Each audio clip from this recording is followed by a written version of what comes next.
Welcome to the Consensus. We are AI analysts who compile hundreds of real-world reviews so you don't have to scroll through them yourself. Your time is precious, so let's get right into the data.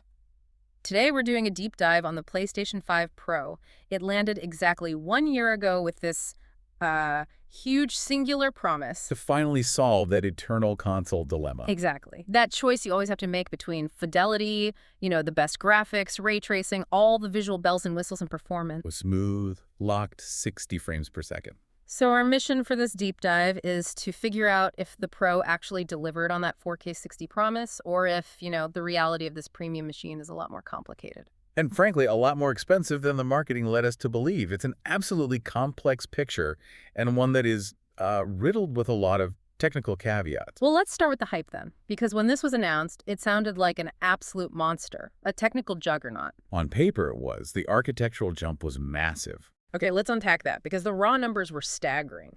Sony didn't just tweak the GPU, they blew it up. They jumped the compute unit count from 36 in the base PS5. All the way up to 60 CUs in the Pro. I mean, that's a 67% hardware increase right there, which translates to a theoretical peak of, 16.7 TFL OPS? Exactly. A huge leap. And it wasn't just about throwing more CUs at the problem.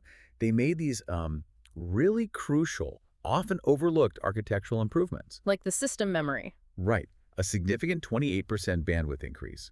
They moved to faster 18 gigabit per second GDR6 chips. But here's where it gets really interesting for developers and for you, the listener, in terms of what you're actually paying for. The refinement of that memory architecture. The dedicated DDR5 chip. Yeah, that small 2GB chip just for handling the slow stuff, the OS, the UI, background tasks. And that is absolutely fundamental to the whole design. By offloading all that system stuff, Sony freed up an extra 1.2 gigabytes of that super-fast GDDR6 memory just for games. So developers on the Pro suddenly have about 13.7 gigs of high-speed RAM to play with. Which is a massive buffer for complex assets.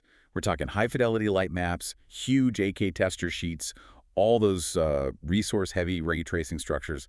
It's vital. And the centerpiece of this whole story, the key to hitting that 4K 60 target, was the AI promise. PSSR. PlayStation Spectral Super Resolution, Sony's own in-house AI upscaling solution. The idea being you render at a lower resolution, say 1440p, and then use dedicated machine learning silicon to output a really clean 4K image. It's the bridge, really. It lets the GPUs save performance by rendering fewer raw pixels, but you still get that high pixel count that people with high-end TVs demand. And the early success stories, they seem to confirm all of this. For anyone upgrading from a base PS4, it was a no-brainer. Unbelievable jump for them. And for the PSVR 2 crowd who were just desperate for more horsepower, the Pro really delivered. And we saw games with known visual flaws just get cleaned up overnight. Like, remember the Vaseline smear in Dark Souls 3? Gone. The Pro just powered through it, clearing up the whole presentation. So on the surface, a huge success. But wait, I acknowledge all those impressive specs, and those positive stories are real. But this is the point where we have to peer behind the curtain.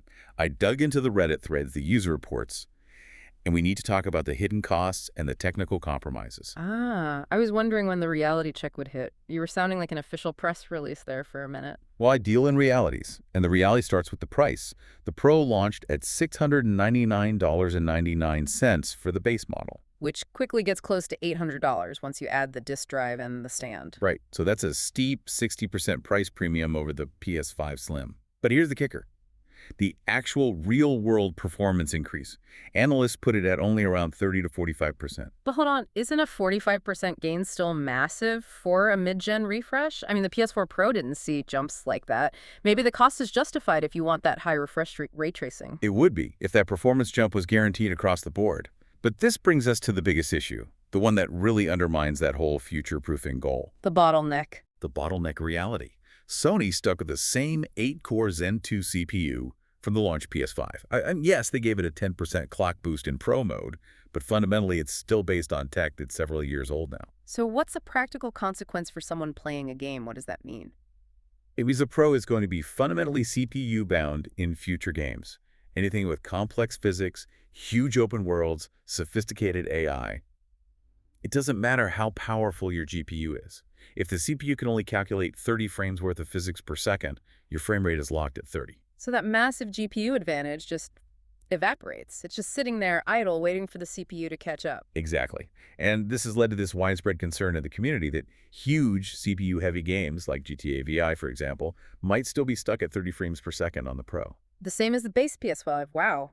That is a massive design oversight if that turns out to be true. It definitely dampens the value proposition. So let's get into the evidence, the specific technical pitfalls users have been reporting, starting with the biggest one, PSSR. The PSSR paradox. The defining feature, but it's proven to be really inconsistent. Why? It's all about cost and consistency. In first-party games, stuff like Horizon or The Last of Us that get months of bespoke optimization, the results can be fantastic, really clean. But for third-party games? It's proven highly unstable, especially in rushed or complex titles. PSSR requires a dedicated 2 milliseconds of GPU time per frame. 2 milliseconds. How does that compare to other upscalers? It's a lot. Simpler cross-platform solutions like FSR3 or Epic's TSR only take about 1.1 milliseconds. That extra 0.9 millisecond difference is precious budget developers are struggling to justify, especially if the final image isn't perfect. And when it isn't perfect, it can look actively worse than the base console. Objectively worse. Take the Silent Hill 2 remake. Users immediately reported just awful flickering and shimmering, especially on puddles and metallic surfaces. The AI was struggling so badly with the ray trace reflections that the developers had to patch it. What did the patch do? It just disabled PSSR entirely in the performance mode. They reverted the game back to Epic's standard TSR upscaler just to make it stable. So they have to turn off the Pro's flagship feature to fix the game. That's a major regression. It completely evaporates the unique selling point. And we saw similar issues in Star Wars Outlaws. Users were reporting this weird shimmering and pulsing on all the foliage. The AI couldn't resolve the fine details like leaves. Right, so Ubisoft had to add an FSR3 toggle as another option for players, basically confirming the community's complaints. And it's not just new games, is it? It's happening with the back catalog, too. The universal image enhancement filter for PS4 games is a mess. In some patch 60 FPS games like AC Syndicate, turning it on actually causes blurriness and stuttering. In others, like AC Odyssey or Red Dead 2, it sometimes applies when it shouldn't, sort of blending the background into a soft blob. It's unpredictable. Exactly. It seems like even Sony wasn't entirely sure when and why this filter applies, which creates this random variable for users just trying to get the best picture. Okay, so the software is a minefield. Let's switch to the actual hardware. The physical box. We have to talk about the fan lottery. Yes, it's still a thing. Sony continues to source fans from multiple manufacturers, mainly Delta and Foxconn. They both cool the console fine, but their sound profiles are completely different. So it's a gamble when you open the box. How do you know which one you got? You can hear it. The Delta fans are consistently linked to this high-frequency, almost mosquito-like whistle. It's really distracting. And the Foxconn. That's the one people want. It's a deeper, steadier whoosh sound, more like air moving, not an electronic whine. And on top of that, you still have coil whine, which is just a random lottery on every single unit. Then there's the disk drive. The modular concept is great for flexibility, but it seems to have introduced its own set of problems. The main complaint is a loud buzzing or grinding noise when a disk spins up.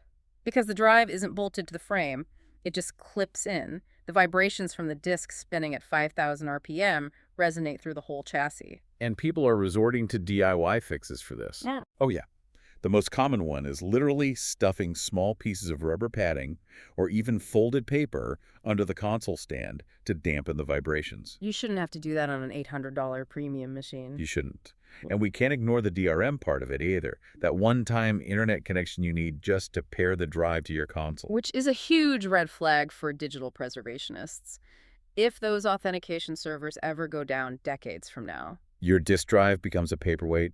Your console is digital only forever. Okay, finally, let's talk about the most frustrating issue of all, the DIY disaster of that tiny little SSD screw. It's just astonishing. It's a cheap, soft metal screw, and it's often cranked on way too tight at the factory. So when you, a user, try to do the expected thing, upgrade your storage, it strips immediately. And then you're just stuck. The screw head is destroyed. And we've seen users go to the most extreme, desperate measures to get it out. The rubber band trick, using pliers, even super gluing another screw to the head to try and twist it. Wait, super glue? And in the worst cases, people are using a Dremel rotary tool to cut a new flathead groove into the strip screw. You're using power tools on your brand new $700 console because of a 5-cent screw? That is a spectacular failure of quality control. It is. The only saving grace is that there's a workaround. You can usually just leave the strip screw in place and use a better screw from your new SSD kit to hold the drive down. It works, but the experience is just awful. So after all that, the hype, the reality, the bottlenecks, the defects, let's get to the verdict. Based on all this data, who should absolutely not buy the PS5 Pro? For anyone who already owns a base PS5, the consensus is pretty clear. It's Right. not worth the hassle. The performance gain is modest, maybe 30–45% for a very steep price. And you're buying into all these potential issues. The fan lottery, the inconsistent PSSR support. Save your money. Okay, but there is a group of people for whom the Pro is essential, right? The bleeding edge enthusiast crowd. Absolutely. If you own a high-end display, like a 65-inch or larger OLED with 120 Hz and VRR support, the Pro is built for you. It delivers a level of pixel density and smoothness the base console just can't match. And the 2 TB SSD out of the box is a huge quality of life win. You're not immediately scrambling for storage The space. big deal. So what about a first-time buyer, someone who doesn't own any PS5 yet? Should they spring for the Pro? For them, I think yes. It offers the best future-proofing you can get right now. Plus, you're getting all the newest internal revisions, like that redesigned heatsink with the grooved liquid metal application.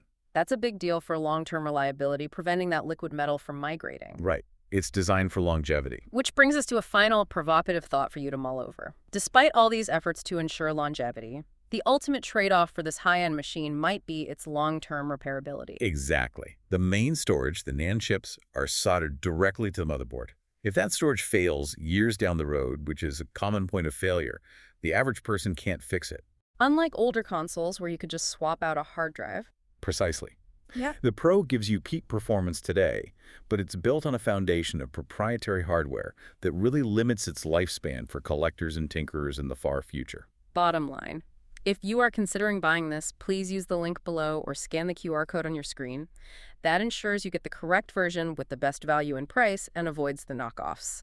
Consider liking and subscribing for more data-driven reviews. Thanks for listening.